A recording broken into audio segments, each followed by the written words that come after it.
Regular আমাদের আলোচনা পর্যালোচনা করা দরকার। যদি আলোচনা করা হয় তাহলে আমাদের ঈমান বেড়ে যাবে। সাহাবায়ে কেরামদের ভিতরে একজন সাহাবী ছিলেন আবু যর গিফারি রাদিয়াল্লাহু তাআলা, আপনারা সকলে জানেন।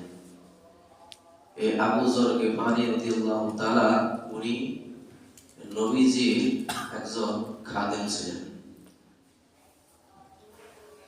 নবী আলাইহিস সালাতু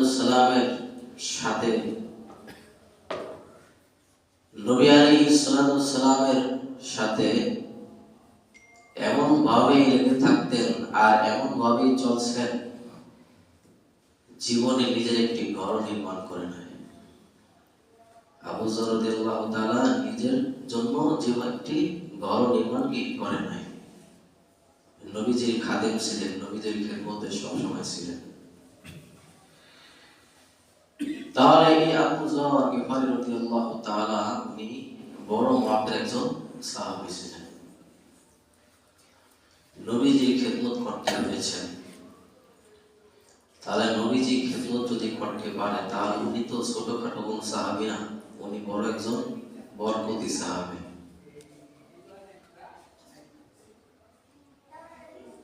মদিনার থেকে 350 মাইল দূরে এক নওজোয়ান যুবকের বাড়ি। মদিনা থেকে কত 350 মাইল দূরে নওজোয়ান এক যুবকের বাড়ি। উনি সফর করার জন্য রওনা দিয়েছেন। 350 মাইল দূরে যদি কি থাকে, তার বাড়ি থাকে কোথা থেকে? মদিনা থেকে। এই 350 মাইল থেকে সে সফর করে কোথায় আসবে? মদিনায় আসবে। আর মদিনার সেই রাস্তাগুলো তেমন একটা ভালো ছিল না। আঁকা বাঁকা পথ, পিছলি পথ, পাহাড়িয়া জঙ্গলের পথ, মরুভূমির পথ। তাহলে এই মরুভূমির ভিতর দিয়াই এই নওজোয়ান যুবক ঘোড়া দৌড়ায় কোথায় আসবে? মদিনায়। আর সৌদিতে মদিনার ভিতরে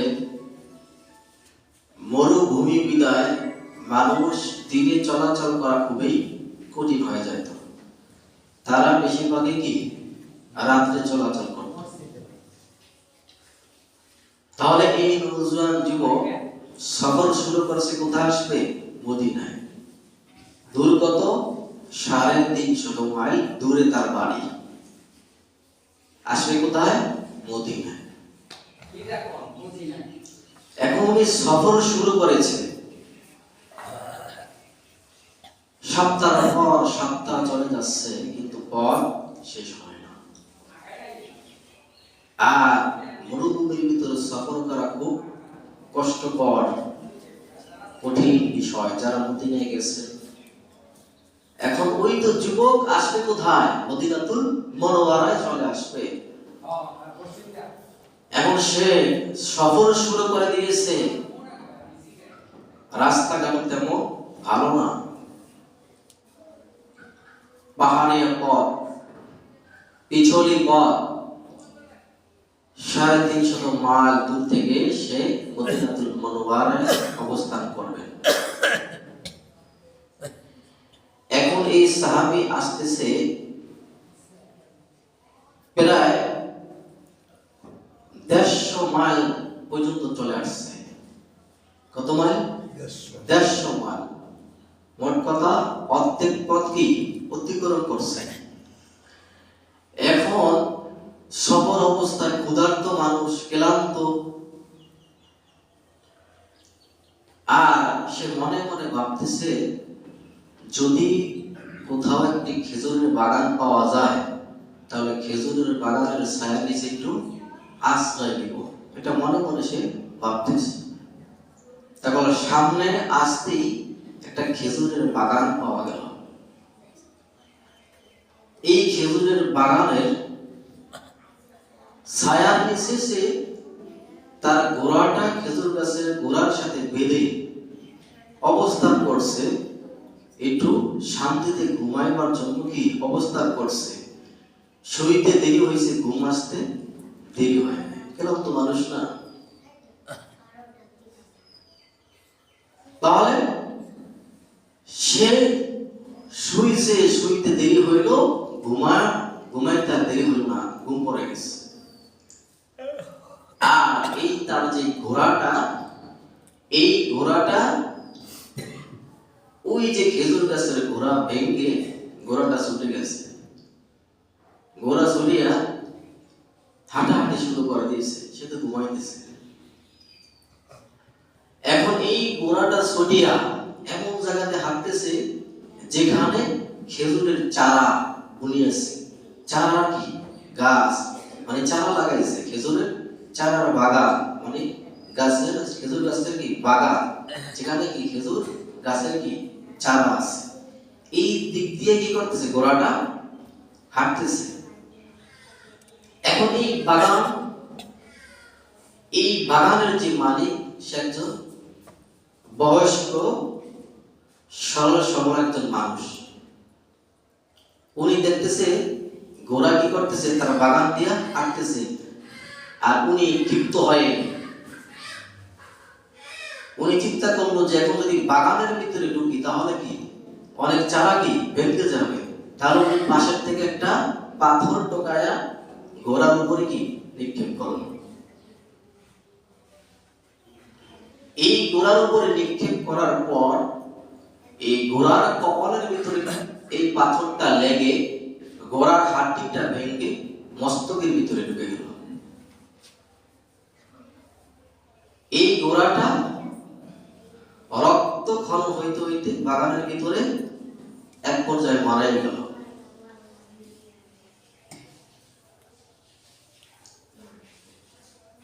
এখন এই যে নওজোয়ান যুবক, যে যুবক কি বাগানে খেজুরের বাগানের কিনারায় ছায়ার নিচে কি ঘুমানো অবস্থায়, ঘোড়ার তো সেদিকে চলে গেছে।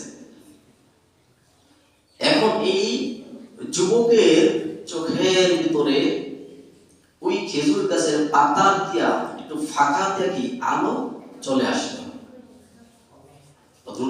আলো চলে আসলো। এই যুবকের ঘুম ভেঙে গেল।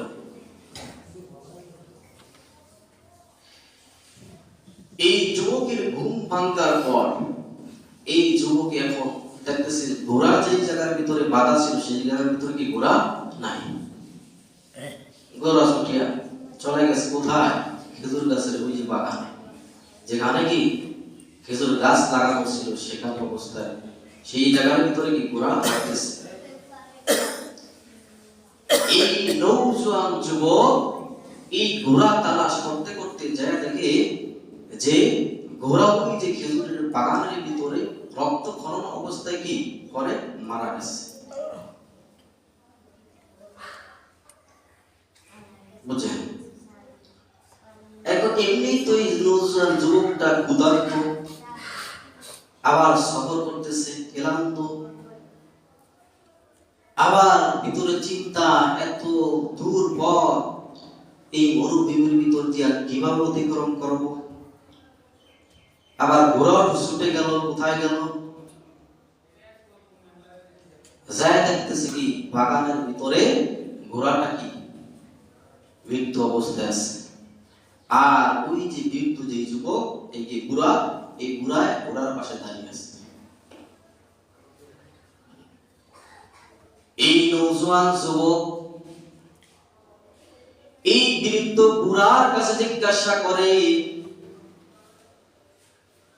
আমার ঘোড়াকে মারল। ঘোড়া বলতেছে, আমি তোমার ঘোড়া মেরে ফেলেছি, আমার বাগানের ভিতর দিয়ে হাঁটতেছিল, আমি পাথর টোকায়া ঘোড়ার উপরে নিক্ষেপ করি। পাথর নিক্ষেপ করার পর ঘোড়ার কপাল থেকে হাড্ডি ভেঙে ভিতরে ঢুকে যায়। ঘোড়া রক্ত খনন করতে করতে ঘোড়া ছটফট ছটফট করতে করতে মারা যায়। এই নওজোয়ান যুবক কিন্তু সে একদিক দিয়ে ক্ষুধার্ত, আর একদিক দিয়ে সবর করে আসতেছে ক্লান্ত, আর একদিকে ঘোড়া পায় না কোথায় গেছে। এই নওজোয়ান যুবক এবার কি করলো, ওই বৃদ্ধ ওই বুড়াকে পিটানো শুরু করলো। পিটাইতে পিটাইতে এক পর্যায়ে এই বুড়াও কিন্তু মারা গেল। এমন ভাবে পিটাইছে বুড়াও কি মারা গেছে। এই বুড়াকে পিটানোর পর বুড়া মারা যায়, আর ওই দিকে বাগানের ভিতরে ঘোড়া কি মারা গেছে। কিন্তু এই বুড়াকে পিটানোর পর যখন বুড়া মারা যায়, কিন্তু এই নওজোয়ান যুবকের মনের ভিতরে একটা অনুশোচনা চলে আসলো, আয়া কি করলাম। নাকি মুসলমানদের ভিতরে অনেক সময় দেখবেন একটা আতঙ্ক হয়ে যায়, কি করলাম। তালাক দেওয়ার পরে চিন্তা করে কি করলাম। কাউকে আঘাত করার পরে সে মনের ভিতরে একটু চিন্তা করা হয়, তাকে তো মারা ঠিক হয় নাই, তার প্রতি জুলুম করা কিন্তু ঠিক হয় নাই। এই নওজোয়ানের মনের ভিতর চিন্তা চলে আসছে, আরে আমি এই বৃদ্ধ লোকটাকে কেন মারলাম। এই নওজোয়ান যুবকে খলিফাতুল মুসলিমিন হযরত ওমর ফারুক রাদিয়াল্লাহু তাআলার দরবারে যাইতেছে। খলিফাতুল মুসলিমিন হযরত ওমর ফারুক রাদিয়াল্লাহু তাআলার দরবারে যায় বলে, আমিরুল মুমিনিন খলিফাতুল মুসলিমিন হযরত ওমর, আমি তো ওই বৃদ্ধ লোকটাকে মেরে ফেলেছি, আমি তো ওই বুড়াকে মেরে ফেলেছি। কেন মারছো? বলছে ওই বুড়া লোকটায় আমার ঘোড়াকে মেরে ফেলেছে, এই জন্য মেরে ফেলেছি। বিচার কার কাছে দিছে? ওমরের কাছে বিচার দেয়। ওমরে মারা বলতেছে, যদি তুমি তোমার ঘোড়াটা যদি ওই ঘোড়া যদি মেরে ফেলে, তাহলে একটা ঘোড়ার পরিবর্তে আর একটা ঘোড়া কিন্তু দিয়ে দিতে পারত নাকি। কিন্তু তুমি কি করলা, এই বুড়াকে মেরে ফেললা। এই বুড়াকে তুমি মেরে ফেলেছো। এখন ইসলামের দৃষ্টিতে ইসলামের বিচার হলো কি, মানুষ কিসাসের বদলে কিসাস, হত্যার বদলে হত্যা, নাকের বদলে নাক, কানের বদলে কান, হাতের বদলে হাত, জানের বদলে জান। তাহলে তুমি এই বৃদ্ধ বুড়াকে মারার কারণে তোমাকে এবার কি করা হবে? তোমাকে হত্যা করা হবে, তোমাকে মারা হবে, তোমার গলা কেটে দেওয়া হবে। আর এই দিক দিয়া ওই যে বিরুদ্ধ যে লোকটাকে মারা হলো, তার দুইটা সন্তান, বাবাকে না পাওয়ার কারণে বাগানে এসে দেখতেছে এই তার বাবাও মারা গেল, আর পাশে ওই ঘোড়াটা মারা গেছে, আর বাবার পাশে নওজোয়ান যুবকটা দাঁড়িয়ে আছে। ওই দুইজন যুবক ওই বৃদ্ধর সন্তান দুইটা এসে জিজ্ঞাসা করে, আমার বাবাকে কে হত্যা করেছে, কে মারছে? এই নওজোয়ান যুবকটা বলে, আমি তোমার বাবাকে মেরে ফেলেছি আমার রাগের মাথায়। তাহলে তুমি মেরে ফেলেছো, কিন্তু তুমি পলায়ন করো না কেন? তুমি মারছো ঠিক আছে, তুমি এখানে আবার দাঁড়ায় আছো, তুমি মারার পরে তুমি পলায়ন করো না কেন? এবার এই যুবক বলতেছে, আমি কি করেছি? তোমার বাবাকে মেরে ফেলেছি, আমি তোমার বাবাকে মেরে ফেলেছি। এখন আমি রাগের মাথায় মেরে ফেলেছি, এখন আমার বিচার করো, আমার বিচার তোমরা করো।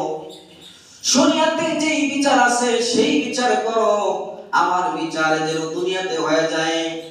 আমি খুনি হয়ে হাসরের ময়দানে দাঁড়াইতে চাই না।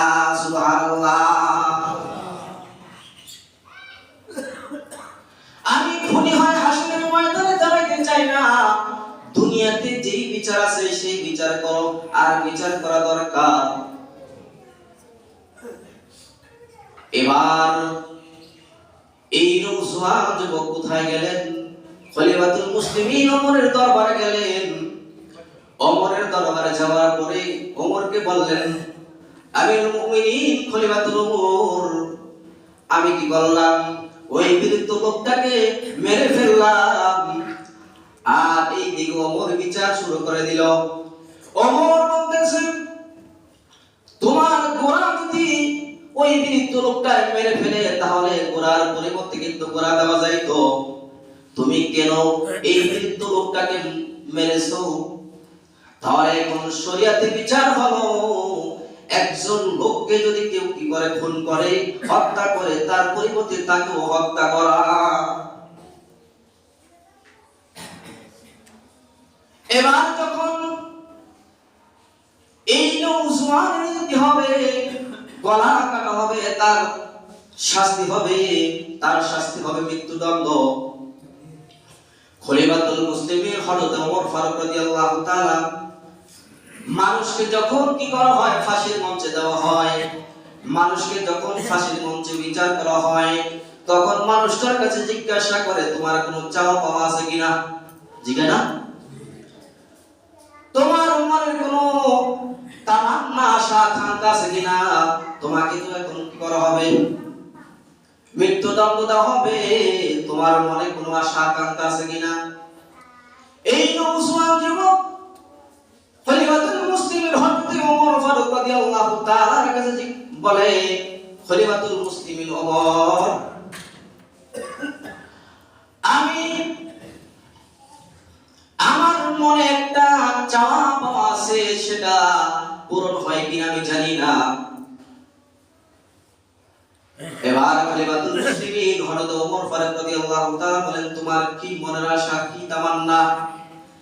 এবার এই নওজোয়ান যুবক বলতেছে, আমিরুল মুমিনিন, আমার দেশ হলো মদিনা থেকে 350 মাইল দূরে। কোথায়? 350 মাইল দূরে। ওই এলাকার ভিতরে আমি এক ইহুদি থেকে কি করছিলাম, কিছু মাল ক্রয় করেছিলাম, কিনেছিলাম, কিছু মাল বাকিতে কিনেছিলাম। আমি কিন্তু তাকে টাকা দেই নাই। ওই ইহুদি আমার বাড়ি চিনে না, আর আমার গ্রামের লোকেরাও কিন্তু ইহুদির বাড়ি চিনে না। ইহুদি আমার বাড়ি চিনে না, আর আমার লোকেরাও কিন্তু ইহুদির বাড়ি চিনে না। ওই লোকটাকে কিন্তু আমি টাকা দিতে পারি নাই। আমি মাল কিনে নিয়ে আসছিলাম, টাকা দিতে পারি নাই। যদি আপনি আমাকে একটু সুযোগ দেন, তাহলে আমি ওই ইহুদির ঋণটা পরিশোধ করে আসবো। সুবহানাল্লাহ, সুবহানাল্লাহ। এবার খলিফাতুল মুসলিমিন হযরত ওমর ফারুক রাদিয়াল্লাহু তাআলা তিনি বলতেছেন, তুমি একজন খুনি, তোমাকে যদি সুযোগ দেওয়া হয় তাহলে তুমি সেই কোথায় দূরে চলে যাইবা।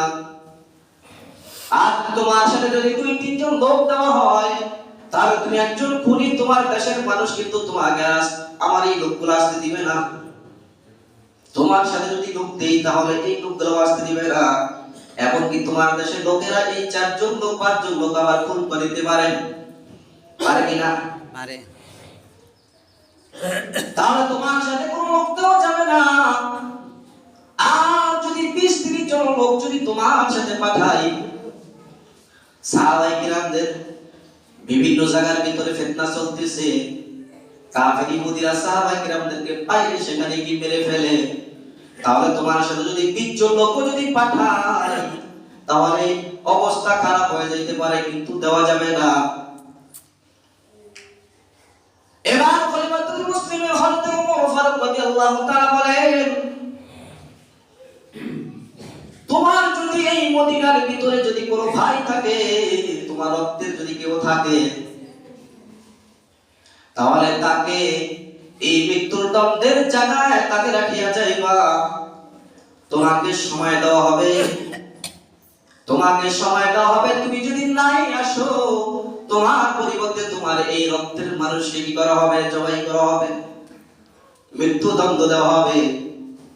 এবার এই যুবক ডাক দিয়ে বলে, খলিফাতুল মুসলিম ওমর, এই মদিনার ভিতরে আমার কোনো রক্তের ভাই নাই, আমার রক্তের কোনো মানাই ভাবা নাই। আমার ভাই যদি থাকতো তাহলে আমাকে এই দিন অবস্থায় আমাকে মৃত্যু দিতে পারতেন না। আমার ভাই অবশ্যই আমার পাশে এসে দাঁড়ায় যাইতো কিনা? আমি এই মদিনার ভিতরে আমার ভাই নাই, আমার মা নাই, আমার বাবাও নাই, আমার মা বাবা সেই দেশের ভিতরে। তাহলে কি করা যায়? এবার তাকে মৃত্যুদণ্ড দেওয়া হবে। মৃত্যুদণ্ড দেওয়া হবে।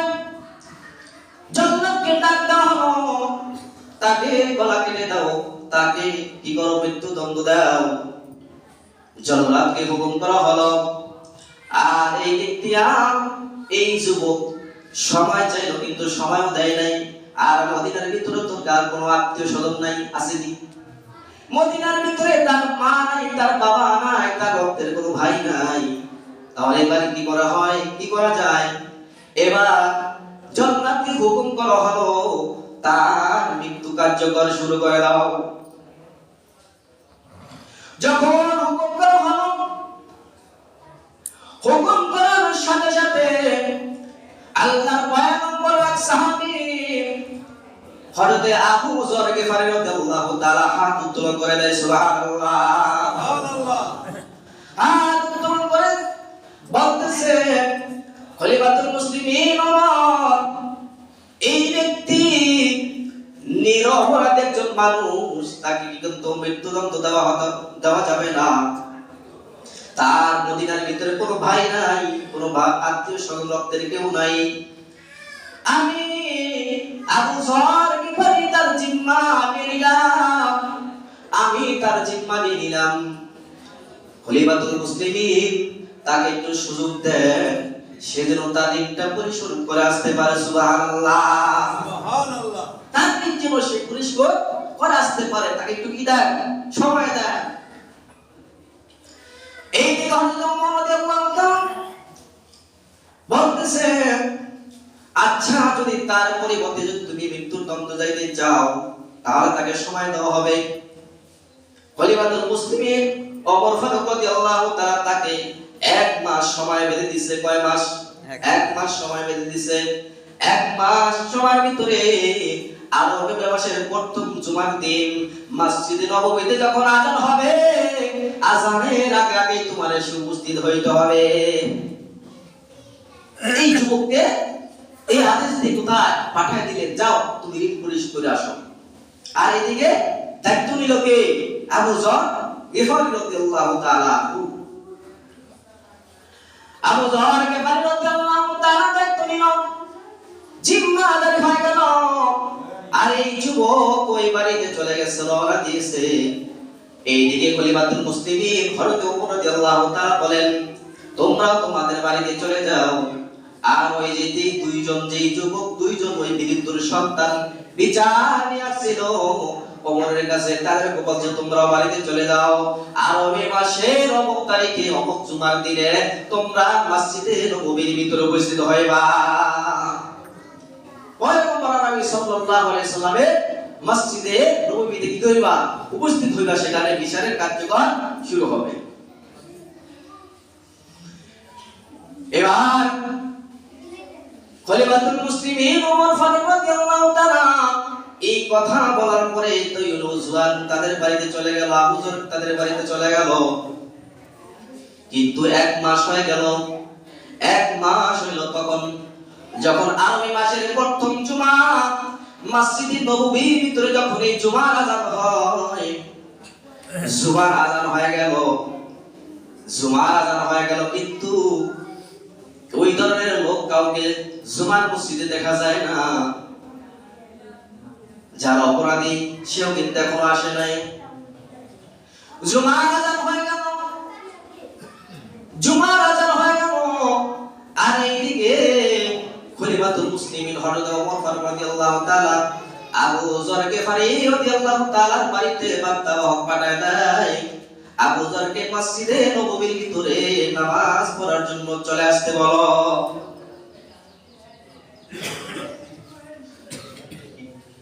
এবার যখন নওজোয়ান সেই বাড়ির ভিতরে চলে যায়, বাড়ির ভিতরে যায় বলে, বাড়ির ভিতরে যাইয়া ওই ইহুদি ঋণ পরিশোধ করার পর এই নওজোয়ান ব্যক্তি এবার সুন্দর পোশাক পরিচ্ছন্ন অবস্থায় আতর খুশবু মাখিয়া তার মার কাছে চলে যায়। মা গো, তুমি আমাকে আজকে বিদায় দাও। এ মা, তোমার বুকের কত দুধ আমি খাইছি, আজকে তোমার দুধের তাগিদা ছেড়ে দাও। মা, যখন আমি বাড়ি থেকে বাইরে হইতাম আবার বাড়িতে ফিরে আসতাম, ও মা গো, আজকে আমাকে শেষ বিদায় দাও মা, আর কোনো তোমার সাথে দেখা হবে না। মা, তুমি কি চাও তোমার সন্তান হাসরের ময়দানে, তুমি কি চাও একজন খুনি সন্তানের আসামি হয়ে তুমি দাঁড়াইবা?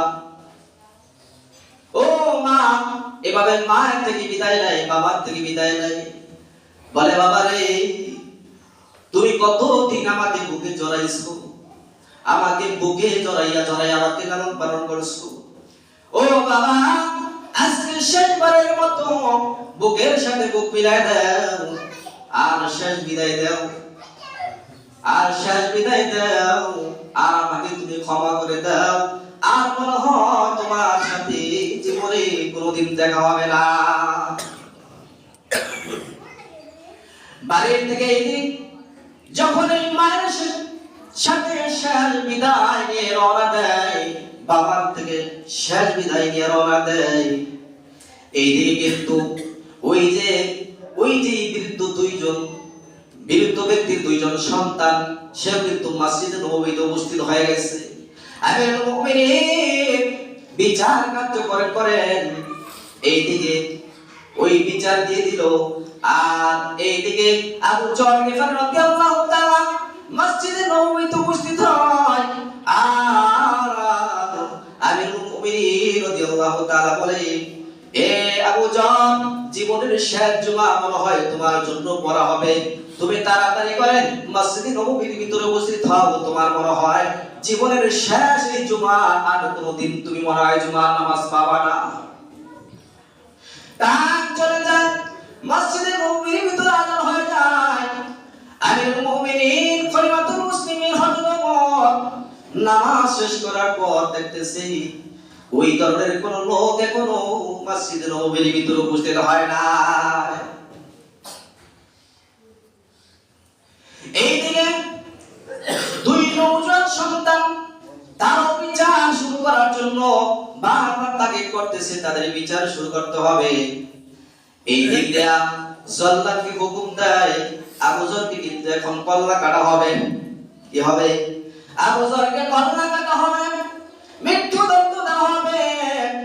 মদিনার অলিগলির ভিতরে খবর যখন ছড়ায় যায়, মদিনার সকল মানুষের কান্নার উপরে যায়, আরে নির্দোষ একজন মানুষ, দোষী মানুষের আজকে মৃত্যুর দণ্ডে আসতে হয়েছে, যার দোষ নাই সে কি আজকে দোষী হয়ে গেল।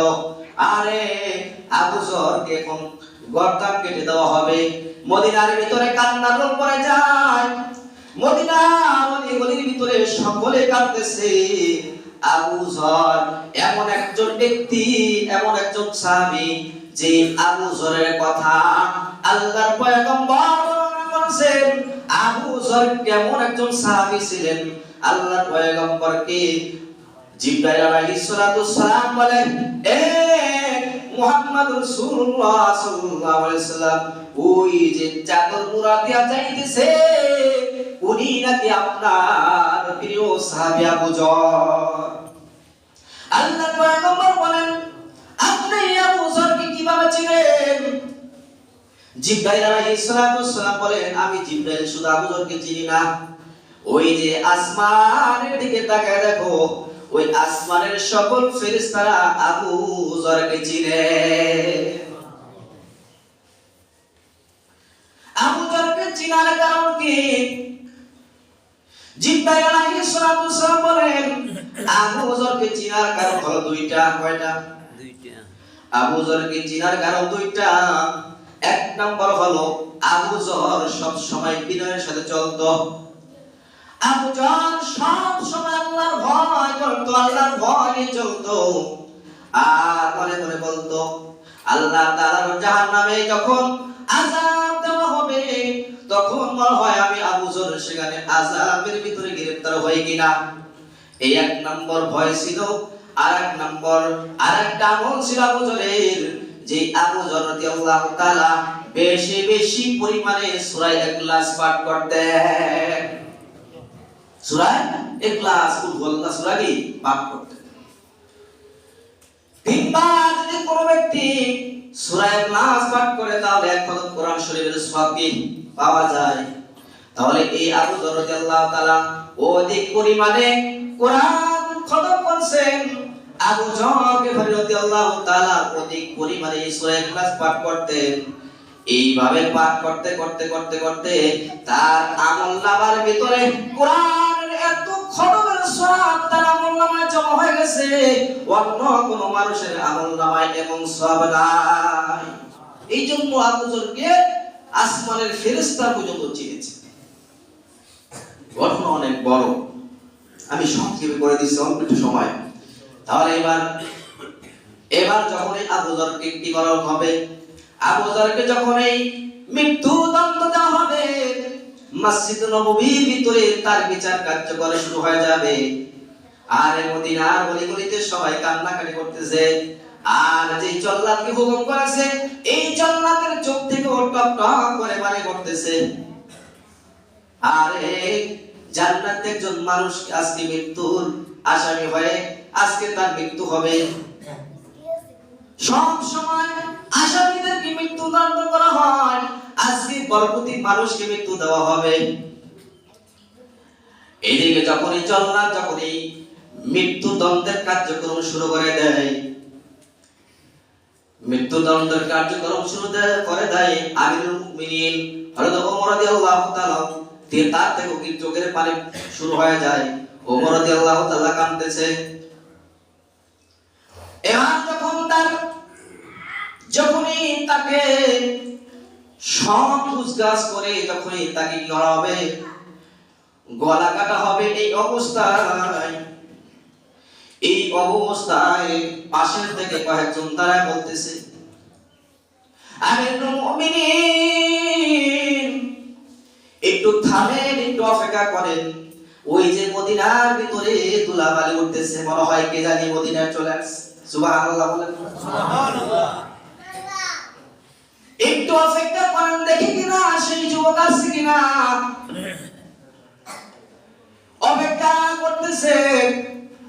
আর ওই যে নওজোয়ান যুবক 350 মাইল, তার বাড়ি কত দূর,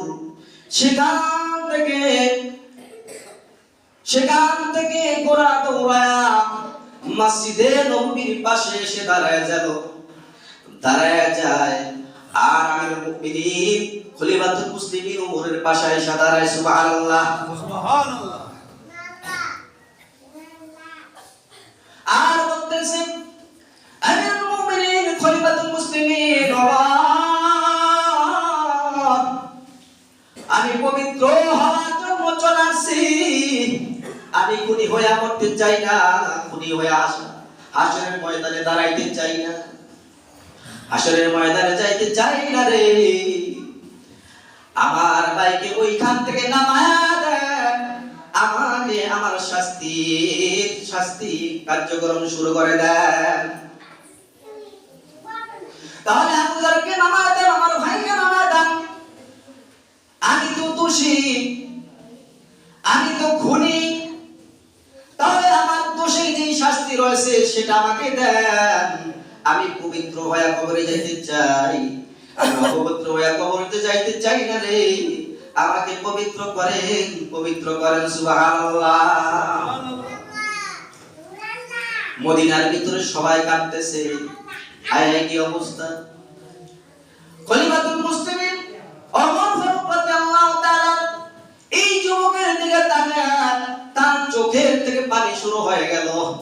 আর খলিফাতুল মুসলিমিন ওমর ফারুক রাদিয়াল্লাহু তাআলা এই নওজওয়ানের কবরের ভিতরে চুমা দেয় আর কান্না করতেছে রে যুবক, তুমি আজকে পবিত্র হওয়ার জন্য 350 মাইল দূর থেকে তুমি পবিত্র হওয়ার জন্য এখানে উপস্থিত হয়েছো। আরে তুমি মনে হয় এমনি ওই বৃদ্ধকে মারো নাই, এমনি তুমি মারো নাই, তোমাকে তো আল্লাহ তাআলা আগে মাফ করে দিয়েছে, তুমি একজন জান্নাতি মানুষ। তাহলে এইটা শরীয়তে রয়েছে, শরীয়তে মৃত্যুর অর্থাৎ যে যাকে তুমি মারছো এই তার মারার কারণে শরীয়তে বিচার হলো, তোমাকে বিচার করতে হবে। তুমি তো মারো নাই ঠিক আছে, কিন্তু শরীয়তে যেটা আইন রয়েছে একজন মানুষকে মারার কারণে তোমাকে কি করতে হবে? মৃত্যুদণ্ড দিতে হবে। ইসলাম যেটা বলেছে সেটাই কিন্তু পালন করতে হবে। এবার এই যে নওজোয়ান যুবক সে বলতেছে খলিফাতুল মুসলিমিন, আমি আসলে টাইম হওয়ার আগে আমি চলে আসতে পারতাম, আমি তো বাড়ির থেকে ঠিক টাইমে রওনা দিয়েছি তোমার দরবারে চলে আসার জন্য, কিন্তু পথের ভিতরে আমার ঘোড়া ঋণ পৌঁছবে গেছে, এই জন্য আসতে দেরি হয়ে গেছে। তাহলে খলিফাতুল মুসলিমিন ওমর চোখ থেকে পানি পড়তেছে, ওমর কাঁদে, মদিনার সকল গলির মানুষগুলো কান্নায় রোল পড়ে গেছে। আরে সেই 350 মাইল দূর থেকে একটা যুবক চলে আসছে সে পবিত্র হওয়ার জন্য তার বিচার কার্যক্রম শুরু করার জন্য, জান্নাতি মেহমান হওয়ার জন্য। তাহলে ইসলামে যেটা রয়েছে, যে বিধান রয়েছে সেই বিধান পালন করার জন্য ওমর রাদিয়াল্লাহু তাআলা এই যুবককে যখন এই মৃত্যু দণ্ডায় দাঁড়া করা হবে, তার গলা কাটা হবে, যখন এই জান্নাতকে হুকুম করা হলো পাশের থেকে ওই যে দুইজন যুবক জানা বলতেছে, আমিরুল মুমিনিন ক্ষমা করবেন, নতুন করে আমার দরখাস্ত আপনার কাছে করা হলো, যেই ব্যক্তি পবিত্র হওয়ার জন্য 350 মাইল দূর থেকে আসছে পবিত্র হওয়ার জন্য, এই ব্যক্তি কিন্তু ইচ্ছা করে আমার বাবাকে মারে নাই। আমার বাবার যেই বিচার আপনার কাছে দিয়েছিলাম, আমার বাবার পক্ষ থেকে আপনার কাছে ক্ষমা চাই, আমার ভাইকে ছেড়ে দেন, আমার ভাইকে আপন বানায় আমি বাড়ি নিয়ে যাই। সুবহানাল্লাহ বলেন। তাহলে দেখেন তারা কেমন জীবন গ্রহণ করেছে। অপরাধ করার পরে অপরাধের শাস্তি দুনিয়ায় পাওয়ার জন্য চেষ্টা করেছে। আর আমরা কত অপরাধ করি, অপরাধ করার পরে অপরাধগুলো গোপন করার জন্য চেষ্টা করি, মানুষ ধরি, হাতে ধরি, পায়ে ধরি, কই কিনা? তাহলে আজকে থেকে আমরা যখন কোনো অপরাধ করব, অপরাধ করার কারণে কার কাছে সবথেকে আগে মাপ চাইবো? আল্লাহর কাছে মাপ চাইবো। কারণ দুনিয়াতে অপরাধ করিয়া কিন্তু বাঁচা যাবে, ওই হাসরের ময়দানে কিন্তু বাঁচা সম্ভব হবে না। হবে কি? আল্লাহ তাআলা আমাদের সবাইকে আমল করার তৌফিক দান করুন। বাকি দাওয়ানা আলহামদুলিল্লাহি রাব্বিল আলামিন। যারা পড়াচ্ছেন সুবহানাল্লাহ।